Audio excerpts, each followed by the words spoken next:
ஆத்ம சமர்ப்பணம். ஓம் ஸ்வரூப நிரூபணஹேதவே ஸ்ரீகுரவே நம. துலாம் ராசிக்கான ஐப்பசி மாத ராசி கட்டம். உங்கள் ராசியிலே லக்னம், சூரியன், புதன் ஆகிய 3 கிரகங்கள் இணைவு பெற்று நிற்கிறது. இதிலே லக்னமும் சூரியனும் சித்திரை நட்சத்திரத்திலே செவ்வாய் சாரம் வாங்கியிருக்கிறது. உங்கள் ராசிக்கு 2ஆம் இடத்திலே சுக்கிரன் என்ற நட்சத்திரம் பார்த்திங்கன்னா அனுசம் நட்சத்திரம் சனி சாரம் வாங்கியிருக்கிறது. உங்கள் ராசிக்கு 5ஆம் இடமான கும்பத்திலே சனி நின்ற நட்சத்திரம் அப்படின்னு பார்த்தீங்கன்னா சதயம் நட்சத்திரம் ராகு சாரம் வாங்கியிருக்கிறது. உங்கள் ராசிக்கு 6ஆம் இடத்திலே ராகு நின்ற நட்சத்திரம் உத்திரட்டாதி நட்சத்திரம் சனி சாரம் வாங்கியிருக்கிறது. உங்கள் ராசிக்கு 7ஆம் இடத்திலே சந்திரன் நின்ற நட்சத்திரம் அஸ்வினி வாங்கியிருக்கக்கூடிய சாரம் கேது சாரம். உங்கள் ராசிக்கு 8ஆம் இடமான ரிஷபத்திலே குரு நின்ற நட்சத்திரம் மிருகசீரிஷ நட்சத்திரம் செவ்வாய் சாரம். உங்கள் ராசிக்கு 10ஆம் இடமான கடகத்திலே செவ்வாய் நீச்ச செவ்வாய் நின்ற நட்சத்திரம் புனர்பூச நட்சத்திரம் குரு சாரம். உங்கள் ராசிக்கு 12ஆம் இடமான கன்னியிலே கேது, கன்னி நின்ற நட்சத்திரம் உத்திரம் நட்சத்திரம் சூரியன் சாரம் வாங்கியிருக்கிறது. இது இந்த மாதத்திற்கான கோச்சார கிரகநிலை ராசி கட்டம்.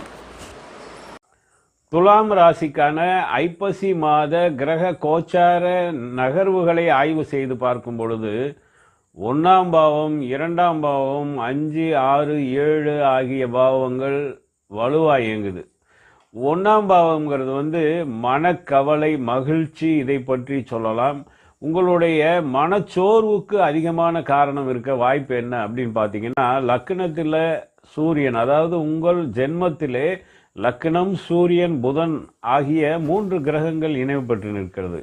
இந்த சூரியனும் லக்னமும் செவ்வாய் சாரம் வாங்கி நிற்கிறது. அதாவது சித்திரை நட்சத்திரத்தில் நின்று செவ்வாய் சாரம் வாங்கி இருப்பதனால் செவ்வாய் உங்கள் உடைய ராசிக்கு 10ஆம் இடத்திலே நீச்சமாகி நிற்கிறது. இந்த நீச்ச செவ்வாய் என்பதால் உங்களுக்கு என்ன மாதிரி பலன்னா எல்லாமே நெகட்டிவ் பலன் தான் வரும். அதாவது கனவுகள் நிறைய வரும். கனவுகள் எல்லாமே பாதிப்பு தரக்கூடிய கனவுகளாக வரும். ஆனால் அந்த காணக்கூடிய கனவுகள் அனைத்தும் பலிக்கக்கூடிய அமைப்பும் இருக்குது. இந்த மகிழ்ச்சி அப்படிங்கிறது உங்களுக்கு மகிழ்ச்சியை விட மனக்கவலை தான் அதிகமாக இருக்கும். எதையாவது ஆகாதது போகாததெல்லாம் நினச்சி மனக்கவலையிலே இருக்கக்கூடிய அமைப்பை இந்த மாதத்தில் அதிகமாக உங்களுக்கு காட்டுகிறது. மேலும் குடும்பஸ்தானம் அப்படின்னு சொல்லக்கூடிய 2ஆம் பாவம் இயங்குது. 2ஆம் பாவம் உங்களுக்கு விருச்சிகத்துக்குடைய அதிபதி செவ்வாய் உங்களுக்கு நீச்சத்திலே நிற்கிறது. இந்த செவ்வாய் வாங்கியிருக்க சாரம் குரு சாரம். அதாவது புனர்பூச நட்சத்திரத்தில் செவ்வாய் நிற்கிறது. இந்த செவ்வாய் வாங்கியிருக்கிற சாரம் உங்களுக்கு ராசிக்கு 8ஆம் இடத்திலே மறைவு மற்றும் பகை, ரிஷபத்திலே பகை மறைவாக நிற்கிறது. அப்போது உங்களுக்கு நீச்சமும் பகையும் இருப்பதனாலே குடும்பத்தில் உறவினர்கள், சொந்த பந்தங்களுடன் பகை ஏற்படும். தனம், வாக்கு, குடும்பஸ்தானம் என்பது இந்த 2ஆம் பாவத்துக்குடைய அமைப்பு. அப்போது தனம் என்பது பண வரவு, வீட்டிலே இருக்கக்கூடிய சேமிப்பு, இதையெல்லாம் நம்ம சொல்லலாம். இந்த மாதத்திலே இருக்கக்கூடிய சேமிப்புகள் கரையும். பண வரவு எதிர்பார்த்த அளவில் இருக்காது. இருக்கிறத நீங்கள் கையில் இருக்கக்கூடிய பணத்தை செலவு பண்ணக்கூடிய அமைப்பை ஏற்படுத்தும். வாக்கு அப்படிங்கிறது 2லே சுக்கிரன் நின்று சமஸ்தானத்தில் இருந்தாலும் கூட சுக்கிரன் வாங்கியிருக்கிற சாரம் சனி சாரம், அதாவது அனுசம் நட்சத்திரத்தில் நின்று சனி சாரம் வாங்கியிருக்கிறது. இந்த சனியும் உங்களுக்கு 5ஆம் இடத்துல நின்றிருக்கிறது. பூர்வீக புண்ணியஸ்தானம், புத்திரஸ்தானம். அப்போது இந்த குடும்ப உறவுகளே, குழந்தைகள், உங்கள் புத்திரர்களுடனே உங்களுக்கு பிரச்சனைகள் ஏற்படும். அதாவது குழந்தைகளுக்கு தாய் தகப்பனாருடன் பிரச்சனை, தேவையில்லாத ஒரு வம்பு வழக்கு பிரச்சனைகளை உருவாகும். இப்போது நீங்கள் ரொம்ப கவனமாக இருக்க வேண்டியது அவசியம். அது மட்டும் இல்லை, வாக்குஸ்தானம்னு சொல்கிறதுனால உங்களுக்கு வாக்கு தடித்த வார்த்தைகள் வரும். அதன் மூலம் உங்களுக்கு பிரச்சனைகள் வரும். அது மட்டும் இல்லை, நீங்கள் சொல்லக்கூடிய வார்த்தை அடுத்தவர்களுடைய மனதை கஷ்டப்படுத்தக்கூடிய, மனதை பாதிக்கக்கூடிய அமைப்பை தருவதாக இருக்கும். மேலும் கோபம் உங்களுக்கு அதிகமாக வரும். எதிர்வாதம் செய்வது விதண்டாவாதம் செய்வதுன்னு சொல்லுவாங்க இல்லையா? யார் என்ன கருத்து சொன்னாலும் அந்த கருத்துக்கு எதிர்மறையாக பேசுவது, எதிர்வாதம் செய்வது. அது மட்டுமல்ல, விதண்டாவாதம், இது சர்ச்சைக்கான பேச்சுகளை ஏற்படுத்துவது. அதன் மூலம் உங்களுக்கு பாதிப்புகள் நிறைய வரக்கூடும். அதுக்கு அடுத்தபடியாக பார்த்தீங்கன்னா 5ஆம் பாவகம், புத்திரஸ்தானம், பூர்வீக புண்ணியஸ்தானம் என்று சொல்லக்கூடிய 5ஆம் பாவகம் உங்களுக்கு இயங்குது. அப்போது அந்த 5லே சனி ஆட்சி பெற்று நிற்கிறார். அது கும்ப ராசியிலே அந்த வீட்டின் அதிபதியான சனி நின்ற நட்சத்திரம் பார்த்திங்கன்னா சதய நட்சத்திரம். சதய நட்சத்திரக்கூடிய ராகு வாங்கியிருக்கக்கூடிய சாரம் உத்திரட்டாதி சனி சாரம். ஆக ஒருத்தர் பிடிச்சு நிற்கிறதுனால உங்களுக்கு குடும்பத்திலேயே பூர்வீக சொத்துக்களிலே வில்லங்கம் ஏற்படும். பூர்வீக சொத்தின் மூலம் உங்களுக்கு வருமானம் இருக்குமானால், அதாவது ஒரு விவசாயமாகட்டும் அல்லது ஒரு பூர்வீக சொத்திலே நீங்கள் ஒரு வாடகைக்கு விட்டு அந்த வாடகை வருமானம் வரக்கூடியதாக இருக்கட்டும், அது எல்லாமே முழுதாக கிடைக்காது. கொஞ்சம் கொஞ்சமாக பிச்சு பிடுங்கி உங்களுக்கு கிடைக்கப்பெறும். அதுவும் முழுசாக சேராது. வரக்கூடியதும் உங்களுக்கு ஒரு பயன் தராமல் போய்விடும்.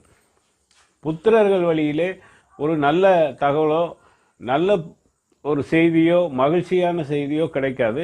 புத்திரர்களால் உங்களுக்கு பாதிப்புகள் ஏற்படக்கூடிய வாய்ப்பு இருக்குது. புத்திரர்களுடைய பிரச்சனைகளை நினைச்சு கவலைப்படக்கூடிய அமைப்பை தரும்.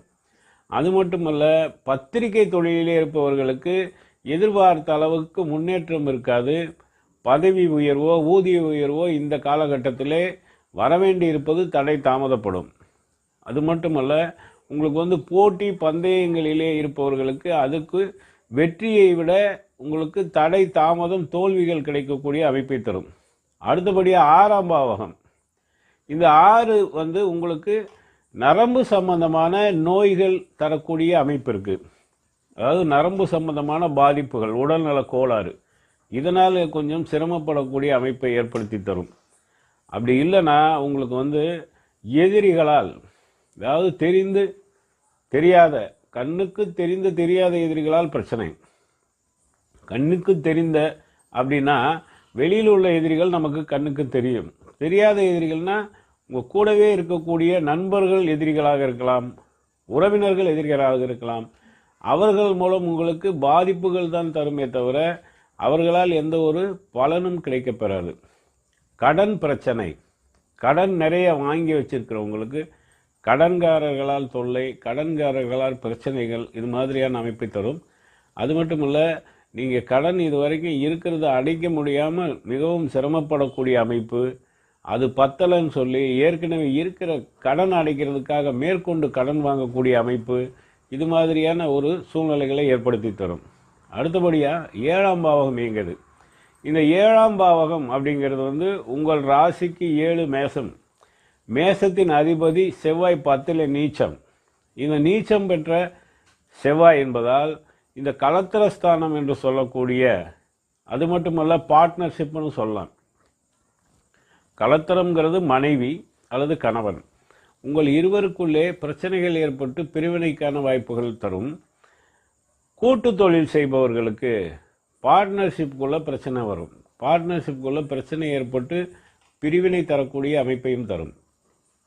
அதே நேரத்தில் நண்பர்கள் உறவினர்களிடத்தில் இருந்து வந்த ஒரு அந்யோன்யம் இப்போ குறையும். அவர்களிடத்திலையும் பிரச்சனைகள் ஏற்பட்டு பிரிவினை ஏற்படுவதற்கான வாய்ப்புகள் உண்டு. தொழில் அப்படின்னு பார்த்தீங்கன்னா, ஜவுளி சம்பந்தப்பட்ட தொழில்களில் இருப்பவங்களுக்கு இந்த காலகட்டத்தில் நல்லா விற்றுரும். வர்ற வருமானம் கையில் இருக்காது, அனைத்தும் செலவாகக்கூடிய அமைப்பை ஏற்படுத்தி தரும். மேலே சொன்ன பலன்கள் அனைத்துமே கோச்சாரப்படி கிரக நகர்வுகளின் அடிப்படையிலே சொல்லப்பட்ட பலன்கள் என்றாலும் கூட உங்களுடைய ஜனனகால ஜாதகத்திலே இன்றைய தேதிப்படி திசை என்ன புத்தி என்னன்னு பார்த்து அதற்குண்டான பரிகாரம் செய்வது நல்ல பலனை தரும். இதற்கு முன்பு வந்த பதிவு, அடுத்து வரக்கூடிய பதிவுகளை பார்க்கணுன்னு விரும்புனீங்கன்னா சப்ஸ்கிரைப் பண்ணுங்கள், லைக் பண்ணுங்கள். நன்றி. ஓம் சிவாய நம.